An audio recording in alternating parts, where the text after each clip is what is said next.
Hello everyone, मैं संध्या सिंह आप सभी का आपके अपने YouTube channel education for all पे हार्दिक स्वागत करती हूँ।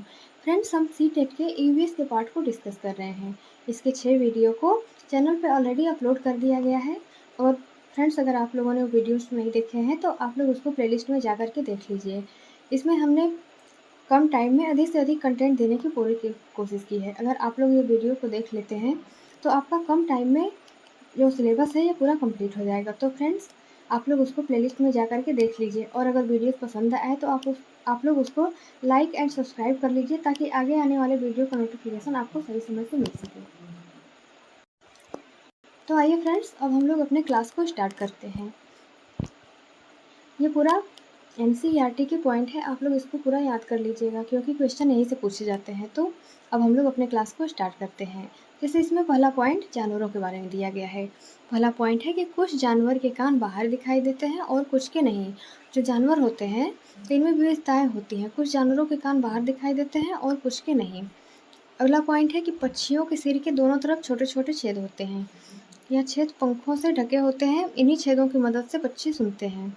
जो पक्षी होते हैं इनके सिर के दोनों तरफ छोटे छोटे छेद होते हैं और इन्हीं छेदों की मदद से जो पक्षी होते हैं ये सुन पाते हैं। और इनके जो कान होते हैं ये स्पष्ट रूप से दिखाई नहीं देते हैं, बल्कि ये केवल छोटे छोटे छेद होते हैं और ये छेद भी पंखों से ढके होते हैं और इन्हीं छेदों की मदद से जो पक्षी होते हैं ये सुनते हैं। अगला पॉइंट है कि छिपकली के छोटे छोटे छेद जैसे कान दिखाई देते हैं। जो छिपकली होती है उसके भी कान स्पष्ट रूप से दिखाई नहीं देते हैं। ऐसा लगता है जैसे कान जैसी कुछ संरचना है और उसके भी छोटे छोटे छेद ही होते हैं जो कि उसको सुनने में मदद करते हैं। अगला पॉइंट मगरमच्छ के बारे में है कि मगरमच्छ के भी छोटे छोटे छेद जैसे कान होते हैं लेकिन आसानी से दिखाई नहीं देते हैं। जो मगरमच्छ होता है उसके भी छोटे छोटे छेद जैसे कान होते हैं जो कि आसानी से दिखाई नहीं देता है। अगला पॉइंट है कि जानवरों की खाल पर डिजाइन उनके शरीर पर बाल होने के कारण होते हैं। जो जानवर होते हैं आप लोगों ने देखा होगा कि जैसे गाय हो गई, बकरी हो गई और टाइगर हो गए, तो इनके शरीर पे ऐसा लगता है कि डिजाइन बना हुआ है। तो ये डिजाइन क्यों होता है? क्योंकि उनके बाल की कलर ही अलग अलग होते हैं और इनके बाल के अलग अलग कलर के कारण ही इनके शरीर पर डिजाइन जैसा दिखता है। तो जो जानवरों की खाल पर डिजाइन होता है तो ये उनके शरीर पर बाल होने के कारण होते हैं। अगला पॉइंट है कि हाथी की खाल पर भी बाल होते हैं। जैसे कि हाथी जो है वो दिखने में ऐसा लगता है कि जैसे उसके शरीर पर बाल नहीं है, लेकिन तो जो हाथी होता है उसके खाल पर भी बाल होते हैं। ठीक है, तो आप लोग इसको पूरा अच्छे से याद कर लीजिएगा। अब अगला पॉइंट है कि जिन जानवरों के कान बाहर दिखाई देते हैं तथा जिनके शरीर पर बाल होते हैं वह बच्चे देते हैं। जैसे कि जो जानवर होते हैं जिनके कान बाहर दिखाई देते हैं, जैसे कि गाय, भैंस, बकरी, ये सब होते हैं, तो इनके कान बाहर दिखाई देते हैं और इनके शरीर पे बाल भी दिखाई देते हैं। तो ऐसे जो जानवर होते हैं ये बच्चे देते हैं। और जिन जानवरों के कान बाहर नहीं दिखाई देते हैं तथा जिनके शरीर पर बाल नहीं होते हैं वे अंडे देते हैं। आप लोगों ने देखा होगा कि कुछ जानवर होते हैं जैसे छिपकली हो गई या फिर चिड़िया हो गई, तो इन जानवरों के जो कान होते हैं ये बाहर नहीं दिखाई देते हैं और इनके शरीर पर बाल भी नहीं होते हैं, तो ये अंडे देते हैं। ठीक है, अब अगला पॉइंट हम देखते हैं। अगला पॉइंट है हाथियों के बारे में। हाथियों के बारे में हम लोग देखते हैं, जैसे कि यहाँ से ऐसे क्वेश्चन पूछा जा सकता है। जैसे कि ये 4 पॉइंट हमने लिखे हैं, तो इसी तरह से एग्जाम में भी पूछा जाता है कि इनमें से कौन कौन से ऑप्शन जो हैं ये सही हैं। ऐसे 4 ऑप्शन दे देगा, उसके बाद फिर क्वेश्चन पूछेगा कि इनमें से बताइए कौन कौन से कथन सही हैं। जैसे कि पहला और दूसरा, दूसरा और तीसरा, पहला, दूसरा और तीसरा, और चौथे ऑप्शन में दे देगा कि इनमें से चारों। तो आप लोगों को ये याद रहेगा तभी तो आप इसमें चुन पाएंगे कि इनमें से कौन कौन से कथन सही है। तो आप लोग इसको एकदम अच्छे से याद कर लीजिए। हाथियों के बारे में तो क्वेश्चन हमेशा पूछा ही जाता है। तो इसमें हम लोग देखते हैं कि हाथियों के बारे में क्या क्या दिया है। तो जो हाथियाँ होती हैं, हाथियों के झुंड में केवल हथिनियाँ और बच्चे ही रहते हैं। जो हाथियों का झुंड होता है तो उसमें हाथी नहीं रहते हैं, बल्कि झुंड में केवल हथिनियाँ और बच्चे ही रहते हैं। और झुंड की सबसे बुजुर्ग हथिनी ही झुंड की नेता होती है। जो झुंड की सबसे बुजुर्ग हथिनी होती है वह झुंड की नेता होती है। और एक झुंड में, जो हाथियों का झुंड होता है, तो उसके हाथियों के एक झुंड में 10 से 12 हथिनियाँ और बच्चे होते हैं। क्योंकि इसमें हाथी, जो नर हाथी होते हैं वे नहीं होते हैं, बल्कि इस झुंड में केवल 10 से 12 हथिनियाँ और बच्चे होते हैं। जब नर हाथी जो होता है, यह 14-15 साल तक ही झुंड में रहते हैं और फिर झुंड छोड़ देते हैं और अकेले रहते हैं। जो नर हाथी होते हैं तो ये झुंड में केवल 14-15 साल तक रहते हैं और उसके बाद ये झुंड छोड़ देते हैं और अकेले रहते हैं और जो झुंड होता है उनमें केवल हथिनियाँ और बच्चे ही रहते हैं। आगे फिर हाथियों के बारे में दिया है, ये पूरा एनसीईआरटी का बुक ही है, तो इसको आप लोग याद कर लीजिएगा। जैसे कि ये बुक में दिया था कि एक बड़ा हाथी जो होता है वह एक दिन में 100 किलोग्राम से अधिक पत्ते और झाड़ियाँ खा लेता है। तो जो एक बड़ा हाथी होता है तो यह दिन में कितने किलोग्राम झाड़ियाँ और पत्ते खा लेता है, तो ये 100 किलोग्राम 100 किलोग्राम से ज़्यादा पत्ते और झाड़ियाँ खा लेता है। और हाथी बहुत कम आराम करता है। यह एक दिन में केवल 2 से 4 घंटे ही सोता है। जो हाथी होता है यह बहुत ही कम आराम करता है। यह दिन में केवल 2 से 4 घंटे ही सोता है। और हाथी को पानी और कीचड़ से खेलना बहुत भाता है। जो हाथी होता है इसको पानी और कीचड़ से खेलना बहुत ही पसंद होता है। इससे उसके शरीर को ठंडक मिलती है। तो जो हाथी होता है ये पानी और कीचड़ से क्यों खेलता है? तो वो इसलिए खेलता है क्योंकि इससे जो पानी और कीचड़ होता है इससे उसके शरीर को ठंडक मिलती है। वैसे उसके कान भी पंखों की तरह ही होते हैं।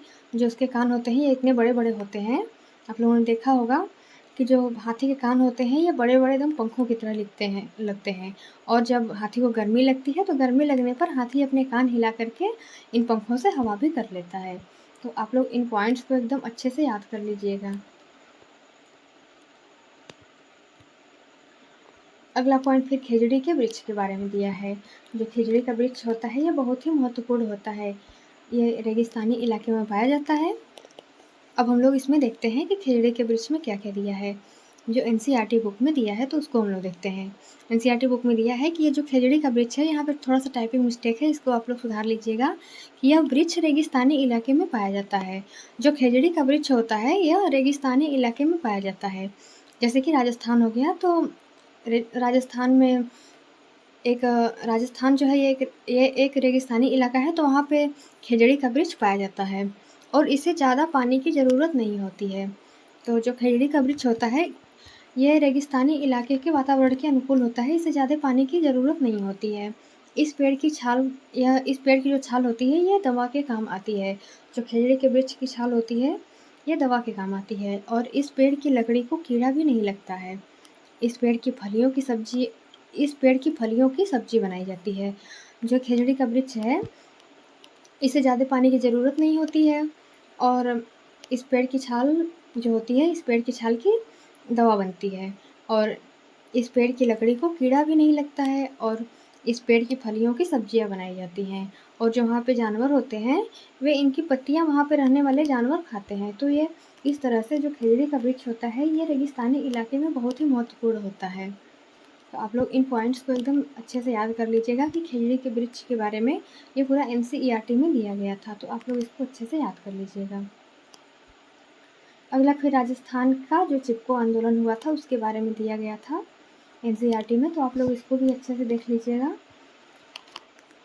राजस्थान का चिपको आंदोलन क्या है? तो जैसे कि आप लोगों ने उत्तराखंड में भी चिपको आंदोलन पढ़ा होगा तो उससे पहले ये राजस्थान का चिपको आंदोलन हो चुका है। तो इसके बारे में हम लोग देखते हैं। राजस्थान का जो चिपको आंदोलन है तो ये राजस्थान के खेजड़ली गांव में खेजड़ी के वृक्ष को बचाने के लिए अमृता देवी बिश्नोई के नेतृत्व में चिपको आंदोलन 1730 में हुआ था। तो ये जो खेजड़ी का वृक्ष है इसी को बचाने के लिए ये कहाँ हुआ था? तो खेजड़ली गांव, राजस्थान का जो खेजड़ली गांव है उस खेजड़ली गांव में खेजड़ी के वृक्ष को बचाने के लिए और किसके नेतृत्व में? तो अमृता देवी बिश्नोई के नेतृत्व में चिपको आंदोलन 1730 में हुआ था। इस आंदोलन में 363 व्यक्तियों ने पेड़ से चिपककर अपनी जान दे दी थी। इस जो चिपको आंदोलन हुआ था तो जब राजा के कर्मचारी आए पेड़ को काटने के लिए तो इसमें कई महिलाएं और कई पुरुषों ने पेड़ से चिपक गए और वो बोलने लगे कि हम लोग इस पेड़ को नहीं काटने देंगे, अगर आपको पेड़ को काटना है तो आप पेड़ सहित हमको भी काट दीजिए। तो राजा के हुक्म को जो सेना थे उनको मानना ही था क्योंकि अगर नहीं मानते तो उनकी जान चली जाती, तो इसलिए उन्होंने उन व्यक्तियों के सहित ही पूरे पेड़ को काट दी थी। तो इस तरह से 363 व्यक्तियों ने पेड़ से चिपक करके अपनी जान दे दी थी। तो इसीलिए ये जो राजस्थान का चिपको आंदोलन है ये प्रसिद्ध है। तो आप लोग इसको एकदम अच्छे से याद कर लीजिएगा कि राजस्थान का जो चिपको आंदोलन है ये कब हुआ था और किसके नेतृत्व में हुआ था, और साथ ही साथ ये इस आंदोलन से कौन-सा वृक्ष संबंधित है, तो इस आंदोलन से खेजड़ी का वृक्ष है, यह संबंधित है। तो फ्रेंड्स, इस वीडियो में बस इतना ही था। अगले पॉइंट्स को हम लोग नेक्स्ट वीडियो में कवर करेंगे। तब तक आप लोग पढ़ाई करते रहिए। अब हम लोग मिलेंगे फिर नेक्स्ट वीडियो में। वीडियो देखने के लिए आप लोगों का बहुत-बहुत धन्यवाद।